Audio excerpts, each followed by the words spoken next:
All right, let's dive in. Today we're looking at how the future is being built, but not just in one place. It's happening at the same time on scales that are almost impossible to wrap your head around. We're going to go from the nearly atomic to the truly planetary, and you'll see how it's all connected by this hidden chain of cause and effect. So let's get started. It really sounds like the start of a weird joke, right? A microchip, a sleeping brain, and a solar farm. But trust me, by the end of this, you're going to see how they're all deeply connected pieces of the exact same incredible story of progress. Let's kick things off with the smallest one of the three. First up, we're diving way down to the nanoscale. You see, the AI boom is just incredibly hungry for more and more powerful chips. And that hunger is forcing engineers to build things that were not too long ago considered flat out impossible. Okay, get this number in your head. 8 nanometers. That is the staggeringly small size of the structures that are now being etched onto silicon wafers. I mean, to give you some perspective, a single human hair is about 80,000 nanometers thick. So yeah, we are talking about engineering at a level of precision that is almost atomic. And this is where it gets wild. It's this amazing paradox of modern tech.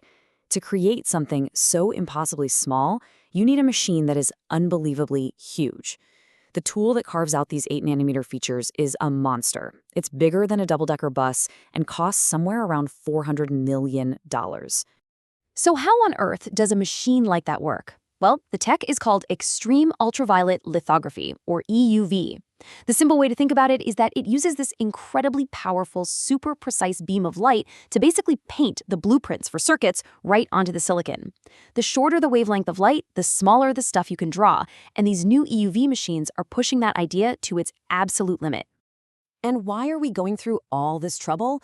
Well, as Martin Vonkin from ASML, that's the company building these incredible machines, puts it, the demand is just monumental.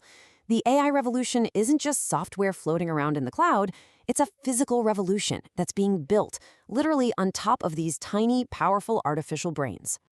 So we're getting better and better at building these artificial brains.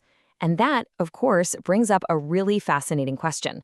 As we engineer these complex silicon minds, what new secrets are we actually unlocking about the original supercomputer, the human brain itself?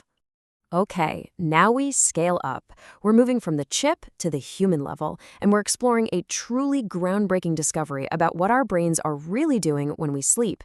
And spoiler, they're not just resting, they are running a super sophisticated deep cleaning cycle. So it turns out this whole cleaning process is powered by 3 rhythms that are fundamental to our bodies. You've got the constant pulse of your heartbeat, the in and out rhythm of your breathing, and then these much slower pulses in the walls of your blood vessels called vasomotor waves. They all work together, kind of like a complex pump, to drive fluid through the brain and flush out all the junk that builds up during the day. And this right here is why sleep is so critical. Researchers discovered that the way these fluids move around changes dramatically when we're asleep.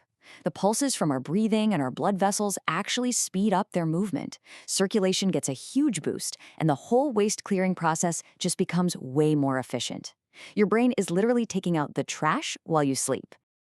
But here is the part that is absolutely mind-blowing. When you're awake, your brain's electrical activity, your thoughts, that's what dictates your blood flow. But during sleep, that relationship actually partly reverses.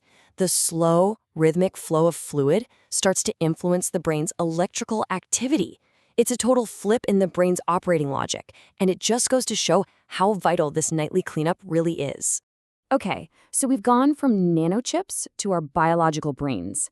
Now we're zooming all the way out to the planetary scale to see how all this technology is literally redrawing the entire global energy map right before our eyes. Sometimes a data point doesn't hit as hard as just seeing it for yourself. This quote from a Reddit user flying over China really captures the sheer scale of what's happening. We're not talking about a few solar panels here and there. We are talking about solar farms that cover entire mountains and wind turbines that stretch along the coast as far as you can see. The scale is almost, well, it's beyond imagination. And this chart puts it into hard numbers. And honestly, they're staggering. The amount of electricity that China now generates from just solar and wind is more than the total amount of electricity consumed by every single household and every single factory in the entire United States combined. Let that sink in for a minute. This isn't just a small change, it's a fundamental shift in global energy. So the big question is, how did this happen? Well, when you look into it, a few different ideas pop up. One perspective is that the US just made an unforced error, falling behind because of political gridlock and influence from the fossil fuel industry. But another view is that this isn't just about renewable energy. It's a piece of China's huge, full-stack industrial strategy. And then there's a third view, that this was all driven by China's own urgent need to fight its massive pollution problems and to become energy independent. The truth, as always, it's probably a mix of all three. So, we have been on quite a journey, from a transistor that's only a few atoms wide, to the complexity of the sleeping brain, to a power grid that spans a continent. They feel like they're worlds apart, but now we're going to connect the dots and see how they're all locked into the same powerful feedback loop. Okay, so here's how the chain works. First, down at the nanoscale, AI's bottomless appetite for more computing power is what's driving this incredible innovation in making chips.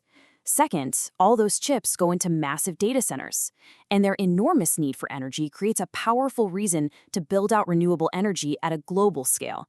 And finally, linking it all is the human scale, our own biological brain, the original computer whose incredible efficiency we're still trying to copy, and whose health we're only just now starting to really understand. And all of that leaves us with this final and really crucial question. This chain of progress is getting faster and faster. A breakthrough in AI demands new breakthroughs in manufacturing, which then demands breakthroughs in energy. As all these forces feed off each other, how do we manage the consequences? How do we make sure that our rapid advancement on one scale doesn't accidentally create an unexpected and serious challenge on another?